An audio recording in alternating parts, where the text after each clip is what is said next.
Good morning my dear my friends. I hope कि आप लोग सब अच्छे होंगे। आज मैं फिर आ गया हूं आपको कुछ पढ़ाने के लिए माय डियर। राइट, सर्दी ज़्यादा है तो कभी कभी आवाज़ कम निकलती है, बट मैं ट्राई करूंगा आपको बहुत अच्छा देने के लिए। तो देखो माय डियर, आज आपने टाइटल पढ़ ही लिया होगा, नहीं पढ़ लिया होगा तो आज मैं बता देता हूं आपको। आज हमारा जो टाइटल है वो है इडियम्स, मीन्स मुहावरे। तो यहाँ पे मैंने 10 इडियम्स राइट किए हुए हैं। ये 10 इडियम्स के बारे में हम स्टडी करेंगे कि इन 10 इडियम्स को क्या बोलते हैं, इनको एग्जाम्पल यानी कि उदाहरण के साथ मैं आपको समझाऊंगा। तो देखो फ्रेंड्स, इडियम्स से हमारा फायदा क्या है। सो देखो my dear, I want to tell you something. आज मैं कुछ आपको बताना चाहता हूँ। राइट, जैसे माय डियर आपने देखा होगा कि हम कई बार बोलते हैं यार मुझे ना इंग्लिश वो सीखनी है जिससे मैं सामने वाले पे इम्प्रेसिव यानी कि इंप्रेशन छोड़ दूं। राइट, और सामने वाले को हिला दूं, ऐसे इंग्लिश बोलनी यार। ये डिफिकल्ट वर्ड क्या होते हैं, कठिन वर्ड क्या होते हैं, ऐसे करके हम कुछ बोलते हैं। तो देखो माय डियर, अगर आपको अपनी इंग्लिश को इम्प्रेसिव बनाना है और अपनी इंग्लिश पे किसी पे बहुत इंप्रेशन जताना है तो उसके लिए आपको इडियम्स यूज करने होंगे। जैसे अभी आपने देखा होगा कि कहीं कहीं कुछ, जैसे चाइना है, चाइना में हम कहीं ना कहीं बोलते हैं कि गवर्नमेंट किसी की सुनती नहीं है, तो चाइना का जब नाम आता है तो हम एक वर्ड बोलते हैं माइट इज राइट। तो कभी कभी हम क्या बोल देते हैं, माइट इज राइट। यार पता ही नहीं है माइट इज राइट क्या होता है। माइट का मतलब होता है शक्ति, राइट मीन सही। अब शक्ति सही तो कुछ समझ में नहीं आता। राइट, कभी कभी आपने देखा हो हमारे दोस्त हमसे बोलते हैं यार यार मैं तो आईएएस बनना चाहता हूँ, आईएएस बनना चाहता हूँ। तो हर 10 दिन में आईएएस बनना चाहता हूँ, डेली वो बस बोलता रहता है मुझे आईएएस बनना है, आईएएस बनना है।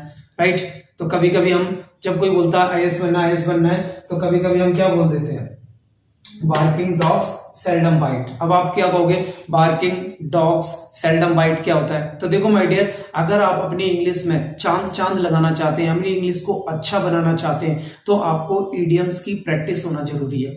तो आपको जो इडियम्स हैं उनको रट्टे नहीं लगाना है, एक इजी भाषा में सीखना है। तो आज मैं आपको एक इजी ट्रिक बताऊंगा जिससे आप अपने इडियम्स को अपनी टॉकिंग में ला सकते हैं, अपनी बातों में ला सकते हैं, उनको कैसे यूज करते हैं। कभी कभी क्या होता है, हम वीडियो देख लेते हैं और हमें इडियम्स भी पता चल जाता है इसका मतलब, बट आपको यूज करना आना चाहिए कि ये इडियम कौन सी जगह कहां पे यूज होता है। तो मैं इसको आपको एग्जाम्पल एंड प्रैक्टिकली के साथ सिखाऊंगा। तो मैं आपका टाइम वेस्ट नहीं करता हूं, चलो स्टार्ट करते हैं। तो आ जाइए फिर मेरे साथ। तो देखो माय डियर, पहला हमारा जो इडियम्स है वो है one stone kills two words, यानी कि दोबारा से one stone kills two words, यानी one stone kills two words, यानी कि यहां का मतलब है हमने एक पत्थर से 2 चिड़िया मारी, यानी एक पत्थर हमने फेंका 2 चिड़िया मर गई। यानी कि हम कोई एक काम करने गए और 2 काम हो गए। जैसे एग्जांपल, मैं अपने दोस्त के घर गया बाइक लेने के लिए। मैंने बोला दोस्त अरे यार मुझे बाइक दे दे, मुझे मनाली जाना है घूमने के लिए। दोस्त ने बोला ठीक है ले जा। राइट, और फिर दोस्त ने बोला अच्छा बाइक ले जा रहा है तू, तो ऐसा कर ये मेरा बैग है, इस बैग में बहुत अच्छे कपड़े रख सकता है और बहुत बड़ा बैग है और ये तेरे काम आ जाएगा। और मेरे घर में ना पेट्रोल भी थोड़ा पड़ा हुआ है, उस पेट्रोल को भी यूज कर लेना। यानी सिंपल सी बात है, लेने गए थे बाइक भी मिल गई, पेट्रोल भी मिल गया, बैग भी मिल गया। तो हम बोल सकते हैं एक तीर से 2 निशाने। क्या बोलेंगे, एक तीर से 2 निशाने। वन स्टोन किल्स 2 वर्ड्स, यानी एक तीर से 2 निशाने। कोई भी आप एक काम करने जा रहे हैं और दूसरा काम ऑटोमेटिक हो जाए तो उसको बोलते हैं हम एक तीर से 2 निशाने।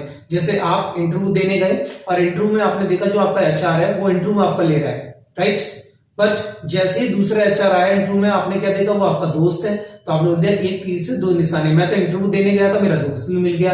तो सिंपल सी बात है, आप कोई भी एक काम करें वहां पे 2 काम हो जाए, उनको हम क्या बोलते हैं, one stone kills 2 words. Number 2 पे हमारा might is right. Might is right का मतलब होता है जिसकी लाठी उसकी भैंस। अब आप कहोगे यहाँ पे ना तो लाठी है ना कहीं भैंस है।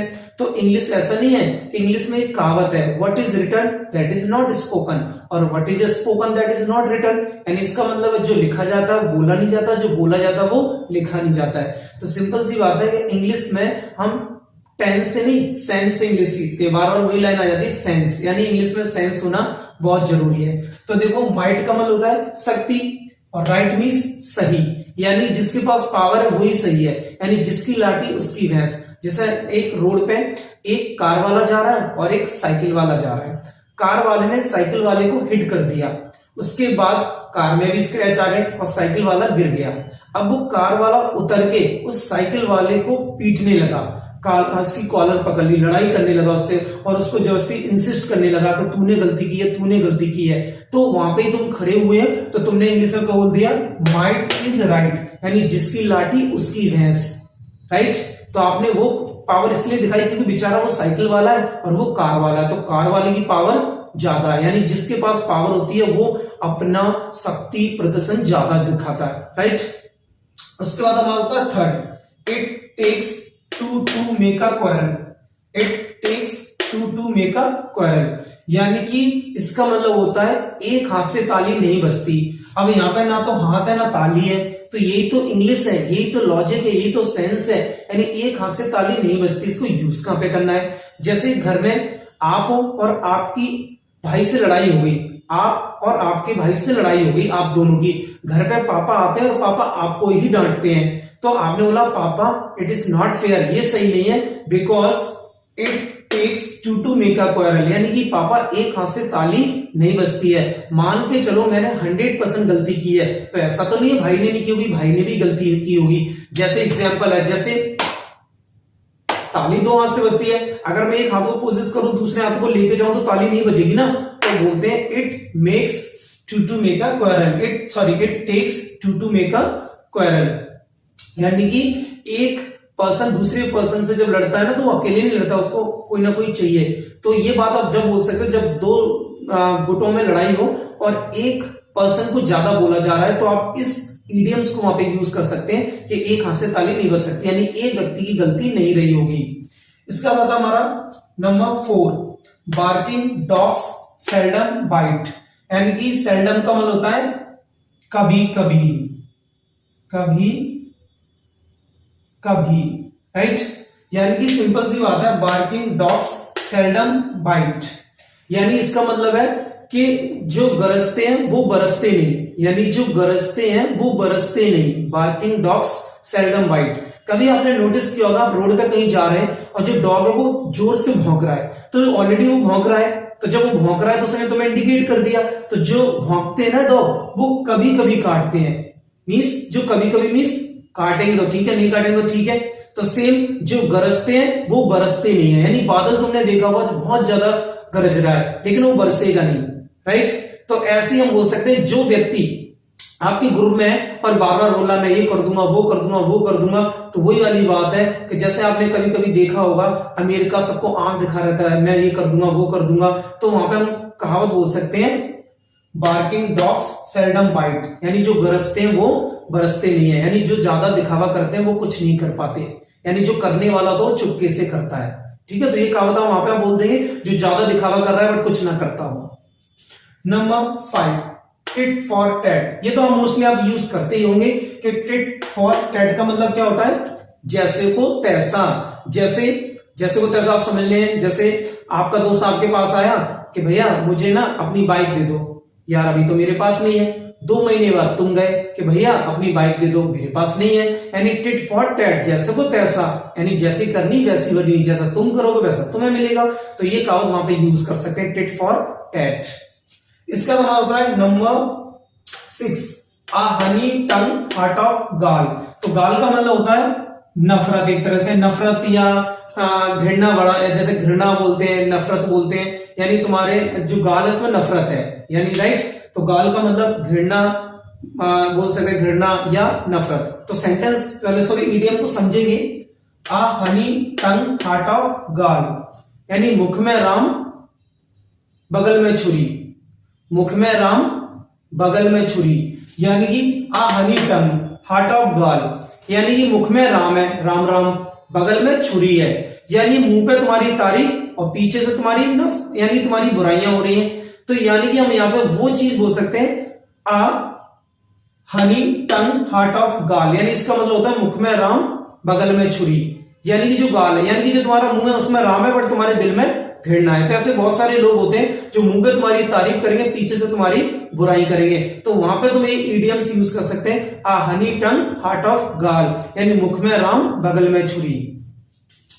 Number 8, a drop in the ocean, a drop in the ocean, not the, sorry, a drop in the ocean, यहाँ पे दी पढ़ेंगे हम, ठीक है, वो मैं आपको एक हमारी वीडियो उसमें आप देख सकते हैं, द और दी का प्रोनाउंस करते हैं, तो sorry, a drop in the, sorry, a drop in the ocean, a drop in the ocean, इसका मतलब ऊंट के मुंह में जीरा, a drop in the ocean, यानी ओशियन में सागर है, सागर में एक बूंद अगर आप गिराओगे पता चलेगी, सिंपल सा इडियम समझ में आ रहा है। ऐसे ही अगर कोई व्यक्ति बहुत तेज भूखा है, बहुत तेज भूखा है, और आप उसको क्या करो, एक दाना दे दो, तो वो क्या बोलेगा तुमसे, a drop in the ocean.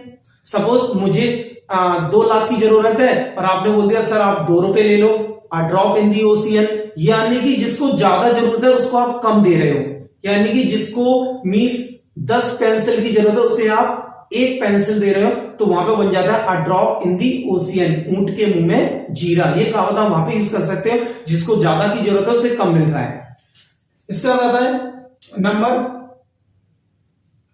7 मैंने मिस कर दिया था, तो नंबर 7 है, a fog can not be dispelled by a fan, यानी डिस्पेल्ड का मतलब हटाना, a fog can not be dispelled by a fan, यानी फॉग होता है कोहरा, जो हल्का सर्दियों में कोहरा है, और डिस्पेल्ड मींस हटाना, यानी पंखे से आप कोहरे को नहीं हटा सकते, पंखे से कोहरा नहीं हटा सकते, तो इसका मतलब होता है ओस चाटने से प्यास नहीं बुझती, ओस चाटने से प्यास नहीं बुझती। अगर आपको आईएएस बनना है, आईपीएस बनना है, तो 1 या 2 घंटे से काम नहीं चलेगा, आपको मेहनत करनी होगी, 12-13 घंटे पढ़ाई करनी होगी। तो वही वाली कहावत है, अगर आपको प्यास लग रही है तो आप ओस चाटने से प्यास नहीं बुझेगी, प्रॉपर एक पानी का ग्लास पीना होगा। तो यहाँ पे ये कहावत बनती है कि अगर आप कोई बड़ा काम करना चाहते हैं तो आपका हार्ड वर्क भी बहुत ज्यादा होना चाहिए। तो अगर कोई व्यक्ति ये बोल रहा है मैं ये बनना चाहता हूं, वो बनना चाहता हूं, और उसके बाद अगर वो मेहनत ना करे, तो आप बोल सकते हैं a fog can not be dispelled by a fan, यानी ओस चाटने से प्यास नहीं बुझती। इसके बाद मैंने सॉरी पहले 8 फिर 7 बता दिया, अब नंबर 9 कौन सा है, नंबर 9। तो नंबर 9 पे हमारा क्या है, इधर से आप देख सकते हैं, सॉरी, नंबर 9 पे हमारा है, a burned child reads the fire, a burned child reads the fire, reads का मतलब होता है डरना, यानी एक जो लड़का है वो आग से जल गया है, तो वो फायर को बार बार देख के क्या करता है, डरता है। तो ये कहावत बन जाती है, दूध का जला हुआ छाछ को भी फूक फूक कर पीता है, यानी दूध का जला हुआ छाछ को भी फूक फूक कर पीता है। तो यहां पे कहावत बन जाती है, a burned child reads the fire, यानी एक बार व्यक्ति अगर धोखा खा जाए तो उसे बार बार धोखा ही दिखाई देता है। जैसे आप किसी कोचिंग में गए और आपने एडमिशन लिया और आपको वो चीज नहीं मिली, तो जब आप दूसरी कोचिंग में जाएंगे तो आप ये कहावत वहां पे यूज कर सकते हो, a burned child reads the fire, यानी दूध का जला हुआ छाछ को भी फूक फूक कर पीता है, क्योंकि दूध का जला छाछ को, क्योंकि दूध भी व्हाइट होता है, छाछ भी व्हाइट होती है, तो इसलिए हम बोलते हैं कि एक बार व्यक्ति धोखा खाए हुआ है, दूसरी बार वो फूक फूक के पैर रखता है। तो यहाँ पे कहावत क्या बन जाएगी इसकी, a burned child reads the fire, इसका मतलब होता है दूध का जला हुआ छाछ को ही फूक फूक कर पीता है। उसका होता है ग्रेट क्राई लिटिल वूल, ग्रेट क्राई लिटिल वूल, यानी इसका मतलब होता है ऊंची दुकान फीके पकवान, ऊंची दुकान फीके पकवान, इसका मीनिंग होता है ग्रेट क्राई लिटिल वूल, यानी कि ग्रेट मींस जोर से चिल्लाना, ऊन ले लो ऊन ले लो, और वहां पे क्या निकले, छोटी ऊन। जैसे आपका दोस्त है, आपके दोस्त ने बोला पता है यार हमारे गली में ना एक बहुत बड़ी दुकान खुली है, उस दुकान के ना समोसे अल्टीमेट है। आप उस दुकान पे गए समोसे खाने के लिए, और जब आप दुकान पे समोसे खाने के लिए गए तो समोसे में क्या निकला, मक्खी, उस समोसे में आलू ही नहीं था, कुछ भी नहीं था। तो वही वाली बात हो गई, ऊंची दुकान फीके पकवान, नाम बड़े दर्शन छोटे, यानी वही वाली बात होगी ग्रेट क्राई लिटिल वूल, ग्रेट क्राई लिटिल वूल को आप क्या बोल सकते हैं, ऊंची दुकान फीके पकवान, नाम बड़े दर्शन छोटे, यानी इंसान चिल्ला चिल्ला के बोला है ऊन ले लो ऊन ले लो, जब वहां पे गए तो कुछ भी नहीं है, तो ये कहावत बन जाती है। तो देखो माय डियर, आपने ये सबका एंजॉय किया, 1 2 3 4 5 6 7 9 इडियम्स मुहावरे, राइट। तो आपने आज वीडियो को एंजॉय किया। आज मैंने आपको बताया 10 इडियम्स यानी कि मुहावरे, इनको इंग्लिश में कैसे यूज करते हैं, इनका प्रैक्टिकल भी बताया कहां पे कौन सा यूज होता है। इन इडियम्स को आप अपनी इंग्लिश में यूज कर सकते हैं, अपनी इंग्लिश को इंप्रेसिव एंड इंप्रेशन छोड़ सकते हैं। तो अगर आपको वीडियो अच्छी लगी है तो please like bye and take care, and please subscribe जरूर कर देना। Okay bye.